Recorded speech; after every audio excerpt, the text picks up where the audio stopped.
عرفت بلادنا في الفترة الأخيرة تنامي نسب جرائم القتل على غرار جريمة القتل اللي هزت منطقة المروج بعد إقدام عنصر تكفيري على قتل جاره نهار الأربعاء اللي فات.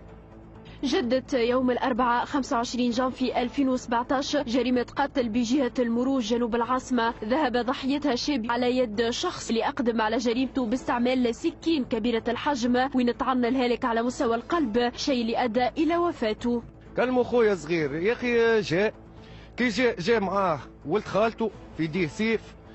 أنا تنطرت على بتاع السيف نحارب في السيف، وخويا اللي توفى فهمتني كليكش هو وهذايا رمزي اسمه رمزي فهمتني. قال له يا اخي انت بتاع شنيا جايب سكينه؟ كبتيت ضربه انا وقت بداوا يتعاركوا وانا شديت في فك السكينه هذيك فك السيف. الاخر فهمتني يعمل لي هكا وهكا، واحد ولا لي عنتر ابن شداد. خوهم صغير جاب فهمتني ساطور وسكينه لخوه الاخر، معناها هما 4 ونحن 3. خوه صغير جاب ساطور وسكينه واعطاهم ذا منعم بعد ما شد السكينه استلبس وعمل هكا واحد كل شيء. ما نعرفش خويا قداش من ضربه كلا. انا لا كان باللي عنده سيف سيدنا علي زوز هكايا وواحد بعد ترى كيفاش انا شفت خويا في القاعه أنا يا بطل فيق يجيني ورايا هذايا ولد الحرام يعمل لي يعني قتلت لك خوك كملك انت يدور بكله. مات مغدور ما عنده حتى مشكله مع حتى عابد.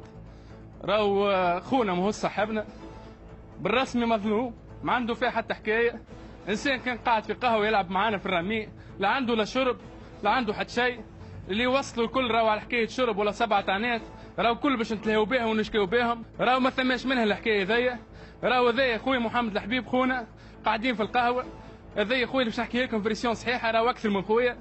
راهو عنده خوه يسكن في البلاصه هذه، باش نهزوا نوريوها لكم. هذه بلاصه خويا كلها جماعه خويا تكفيريين. خويا تقول في شيكاغو مش في تونس. يلقى جماعه تصنع فيه بسيوفه وسكاكن فهمتني، تهجموا عليه.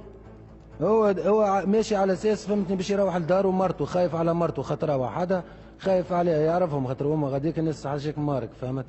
وصل غاديك يلقاهم الناس شاد عليه سيوفه وسكاكن فهمتني، جاي يحكي معاهم على اساس باش يفض المشكله. معناها شنيا علاش تكلموه في التليفون بالفاسون هذيك بالسبان وبكذا. دخلت من هنا نلقاه طايح في البلاصه هذيك من غاديك، طايح في القاعه برشا عباد وعارك ومعروك وسيوفه وسكاكن وحال حليله.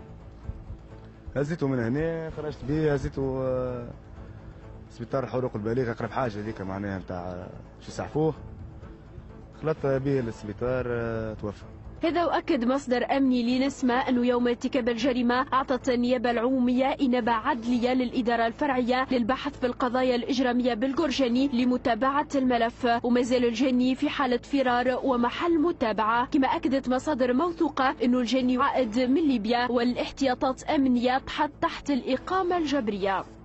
هذا وارتفع نسق الجريمة في السنوات الأخيرة بشكل غير مسبوق، ونصبح ارتفاع الجرائم في تونس شغل شاغل يقلق الجميع، خاصة بعد تواتر جرائم القتل اللي ارتكبت بكل وحشية وفظاعة، خلفت وراءها أسئلة ونقاط استفهام حول الدوافع الرئيسية لارتكابها.